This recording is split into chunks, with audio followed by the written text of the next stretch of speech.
بسم اللہ الرحمن الرحیم۔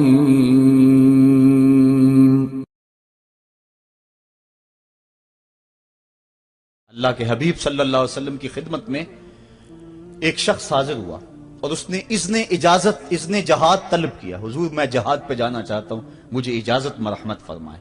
حضور نے فرمایا احیٌ والدا کا، کیا تیرے والدین زندہ ہیں؟ کالا نعم، عرض کی ہاں حضور میرے والدین زندہ ہیں۔ کالا ففیہما فجاہد، کہا جا ان کی خدمت کر، یہی تیرا جہاد ہے۔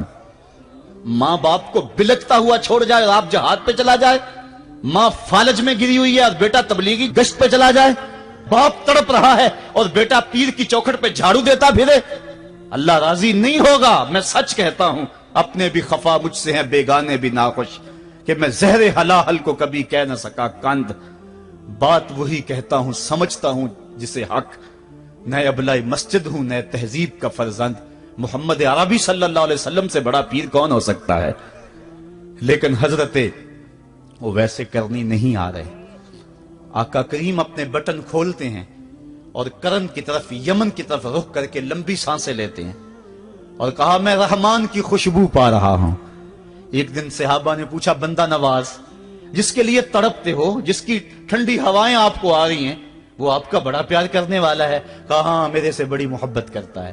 تو کہا پھر اتنی محبت کرتا ہے تو یمن تو دور نہیں ہے، بلال حبش سے آ گیا، سلمان فارس سے آ گیا، سہیب روم سے آ گیا، اور وہ یہاں یمن سے نہیں آ سکا؟ فرمایا اس کی بوڑھی اور نابینا ماں ہے جس کی خدمت اس کو نہیں آنے دیتی۔ اللہ اکبر۔ اب حضرت اویس کرنی نہیں آئے لیکن خیر التابعین کہلائے، آئے نہیں لیکن حضور ان کی یاد میں تڑپ رہے ہیں۔ اللہ، بلکہ حضور نے فرمایا کہ کوئی جائے اویس بن عامر کو ملے، اور جب ملے تو اس کو کہنا میری امت کی بخشش کی دعا کرے۔ جو ماں باپ کی خدمت کرتا ہے، اس سے ثابت ہوا اس کی دعائیں قبول ہوتی ہیں۔ میں نے ایک روایت میں پڑھا ہے کہ جو آدمی روزانہ اپنے والدین کے لیے دعا کرے، والدین زندہ ہوں تب بھی، والدین فوت ہو گئے ہوں تب بھی، یہ عادت بنا لے، روزانہ ماں باپ کے لیے دعا کرے، ساری زندگی اس کے رزق میں بے برکتی نہیں آئے گی، اللہ اس کو رزق کی فراوانی عطا کر دے گا۔ اور جو والدین کے لیے دعا نہیں کرتا، اللہ تعالیٰ کی رحمتوں سے محروم ہو جاتا ہے۔ حضرت ابو ہریرہ رضی اللہ تعالیٰ عنہ جب بھی ہاتھ اٹھاتے تھے تو یہ دعا کرتے تھے، اللہم اغفر لابی ہریرہ ولامی ولمن استغفر لہما، اے اللہ ابو ہریرہ کو بخش دے، حضرت ابو ہریرہ کی ماں کو بخش دے، اور قیامت تک جو ہم دونوں کے لیے بخشش کی دعا کرے اس کو بھی بخش دے۔ حضرت امام محمد بن سیرین ایک بزرگ ہوئے تابعی، جب بھی دعا کرتے تھے یہ دعا ضرور کرتے تھے، اے اللہ ابو ہریرہ کی بخشش کر دے۔ کسی نے کہا کہ تمہیں ابو ہریرہ رضی اللہ تعالیٰ عنہ ان کی ماں سے بڑی ہمدردی ہے؟ کہا ان سے جو ہمدردی ہونی ہے وہ تو ہونی ہے۔ انہوں نے کہا ہوا ہے اللہ ابو ہریرہ اور ان کی ماں کو بخش دے، جو ان کے لیے دعا کرے اس کو بھی بخش دے۔ تو میں دعا کر کے اپنی بخشش پکی کر رہا ہوں۔ تو والدین کے لیے دعا کرنا اللہ کی رحمت کو دعوت دینا ہے۔ تو فرمایا کہ جاؤ اویس بن عامر کو جانا اور جا کے اس کو میری امت کے لیے دعا کا کہنا۔ حضرت سیدنا عمر فاروق حضرت علی المرتضیٰ گئے، جا کے ڈھونڈا، تلاش کیا، اویس بن عامر ملے، حضور کا سلام کہا، بس پھوٹ پھوٹ کے رونے لگے۔ کہا بتاؤ میرے رسول کے لبوں پہ میرا نام کیسے آیا تھا؟ حضور میرا جب تذکرہ کرتے تھے کیسے کرتے تھے؟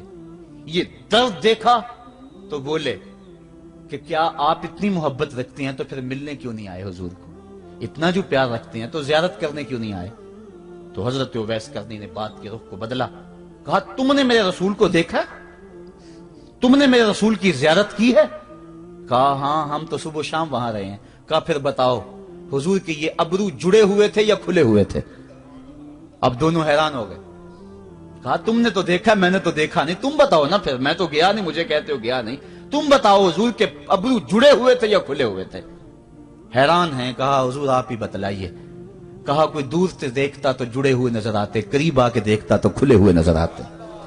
یہ وہ ہے جو ماں کی خدمت کرتا رہا اور حضور کے دربار میں حاضر نہیں ہو سکا، لیکن حاضری اس کی تھی، وہ جہاں بھی تھا وہ نبی کے قرب میں تھا۔ تو اس لیے ماں باپ کی خدمت اتنا بڑا وظیفہ ہے۔ حضرت بایزید بستامی کہتے ہیں میں نے حق معاف کروا لی اپنی ماں سے، کہ ماں تیرے حق ادا کروں یا اللہ کے حق ادا کروں؟ تو مجھے اپنے حق معاف کر دے، میں اللہ سے اپنے حق معاف کروا لیتا ہوں، اپنی اللہ کو راضی کر لیتا ہوں۔ जंगलों में घूमते रहे।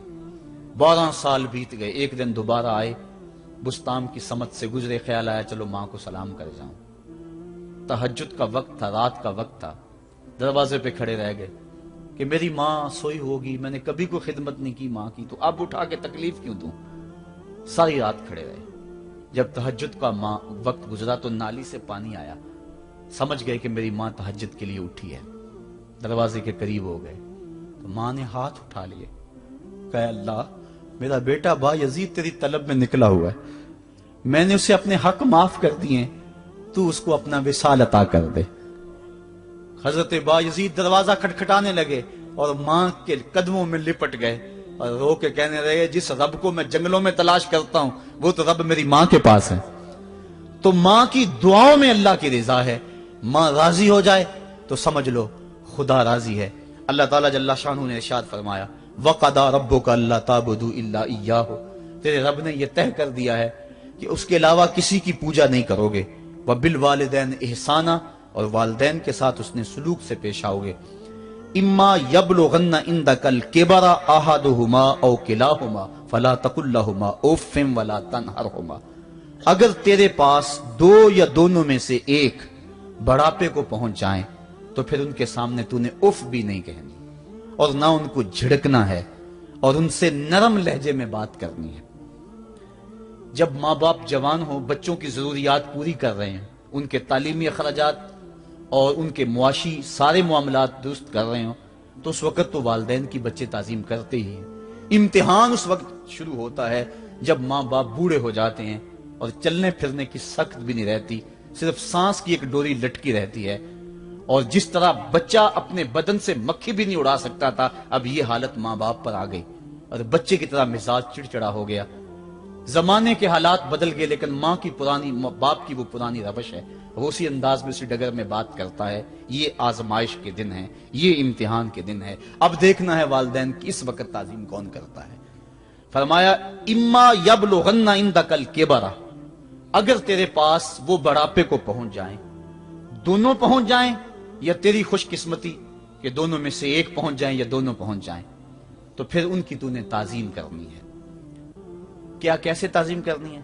फला तकुल लहुमा उफ़्फ़िन, तूने उनको उफ भी नहीं कहना। हजरत इमाम फखरुद्दीन राजी के हवाले से मैं आज ही सुबह या गुज़श्ता शब उफ की तशरीहात देख रहा था। उन्होंने 12-13 अकवाल बयान किए हैं, लेकिन 2 कौल फरमाते हैं। उफ ये है कि इंसान के बदन के ऊपर जो शफाफ रहता हो, साफ रहता हो, मट्टी पड़ जाए, रेत का जर्रा पड़ जाए तो उसको फूंक मार के उसको हटाता है, तो वो फूंक से जो आवाज पैदा होती है उसको अरबी में उफ कहते हैं। तो फिर उफ हर उस चीज के लिए मनकूल हो गया जो नापसंदीदा है। एक तो कौल ये है कि वालिदैन के सामने इस एहतियात से रहो। दूसरी बात, आप फरमाते हैं उफ का मफहूम यह है कि जब माँ बाप बूढ़े हो जाएं तो बोलो बरास चारपाई पे निकल जाता है और इंसान उनको उठा के उनकी खिदमत करता है, सफाई करता है, कपड़े बदलता है। इंसान की तबीयत में जो फितरी नफासत है उसके तहत उसको माँ बाप से जो मकरूह और नापसंदीदा बू आती है उससे वो बचना चाहता है। वो नफरत माँ बाप से नहीं होती, वो नफरत उस बदबू से होती है जो माँ बाप के बदन से या चारपाई से या कपड़ों से उठ रही है। तो बंदा अपने जो है वो नाक पे कपड़ा रख लेता है उस बदबू से बचने के लिए।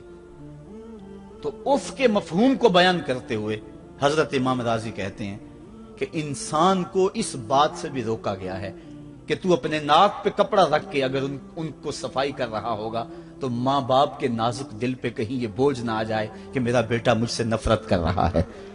इसलिए वालिदैन की ताजीम का आलम यह है कि तू खुले नाक से उनकी खिदमत करे और वो बदबू सहता रहे और अपने नाक के ऊपर कपड़ा भी न रखे कि तेरे माँ और तेरे बाप के दिल के अंदर इतना खलाल और मलाल भी पैदा ना हो। यह है उफ का जुमरा। हजरत इमाम हसन रदी अल्लाह तआला अन्हु ने सारी जिंदगी अपनी वालिदा हजरत फातिमा तो ज़हरा के साथ बैठ के खाना नहीं खाया था।